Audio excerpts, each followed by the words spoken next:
You want to get the year off to a great start in 2020? Well, go to the Mortgage Marketing Animals event at St. Pete's Beach, Florida. Brian, you like St. Pete's Beach? I love St. Pete's. See? Brian loves it. You got to go there, man. You can get registered for the event by clicking this banner over on your right or straight down below. It's November 15 through 17. Don't miss it. Oh, and there's a link around Facebook here somewhere. Go for it. Best street fish tacos in the world. There you go. You heard it from him.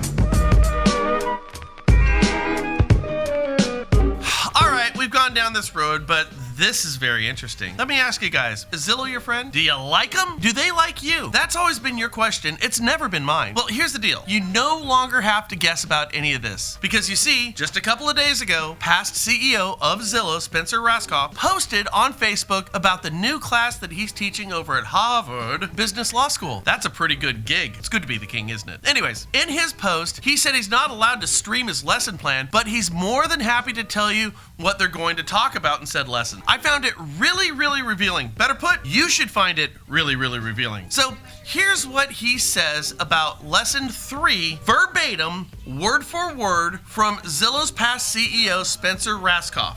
We don't have to add anything. Frank, let him know what he said. Here's what he said. Class 3 was about my favorite company, Zillow. I taught a Zillow case that was written by 2 HBS professors a few years ago, focused on Zillow's relationship with the real estate industry. The case focused on the ways in which Zillow was disruptive to the real estate industry and the ways in which it was accommodating. Some companies, such as Uber, charge the castle gates of their industry. Other companies, like Spotify and Zillow, are generally accommodative to their industry, amass large user databases, and then test the limits of their power by pushing boundaries. Now let's think about this for a second, boys and girls. Zillow amassed a large user base.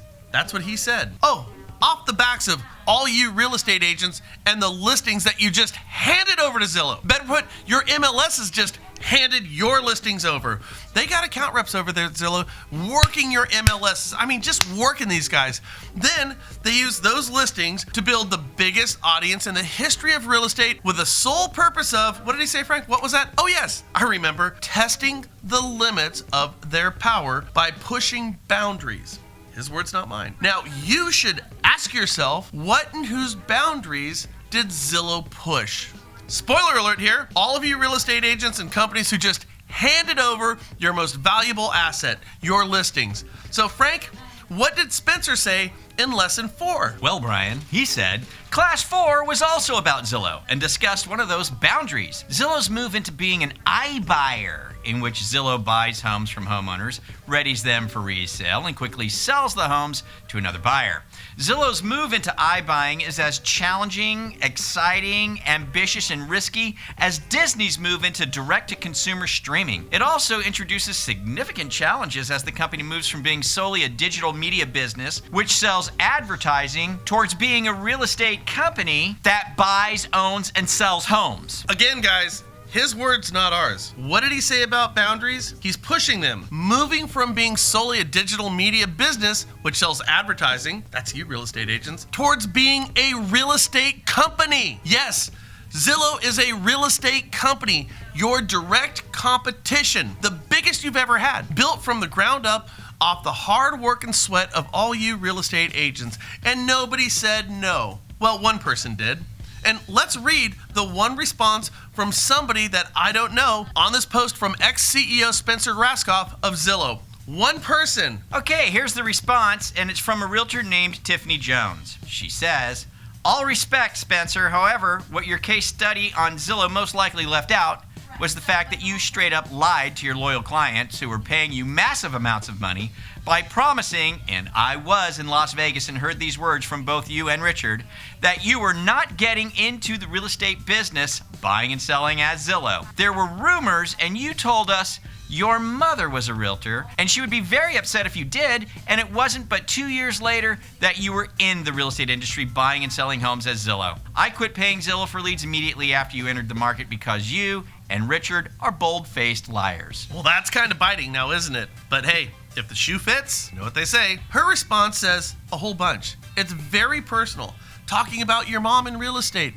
that you would never do exactly what you did, and you did. You might be surprised, But over here, we're not. And let us explain. See, we're not mad about the lie that you did exactly what you said you wouldn't do. No sour grapes here. We're mad that you charge more than any other realtor in the country, yet allude that you don't. That your offers are a means of actually stealing equity from communities with hidden fees and lowball offers.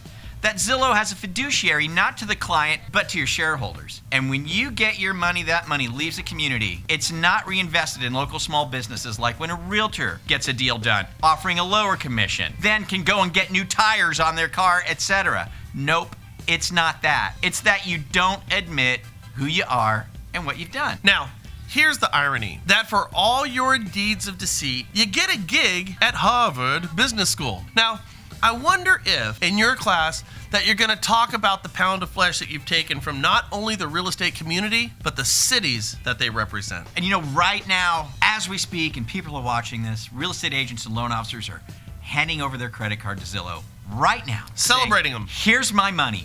Take my money. Right, celebrating them. Right now, feeding them money to continue to do what they're doing. And this is not to protect real estate agents, but these fintech companies, these iBuying companies, they're looking at the $15 trillion United States housing market, and they're saying, how do I get my hands on some of that cash? And they're doing it, they're effective at it, and it's hurting everybody who owns a house or aspires to own a house. Do us a favor, hit the Facebook share button down here and start a conversation about this and see what comes from that conversation. I think it'd be really healthy. Also, leave us your comments down below and subscribe for free in your upper right-hand corner if you're meeting us for the first time. We'll catch you later here at the Natural Estate Post. Bye.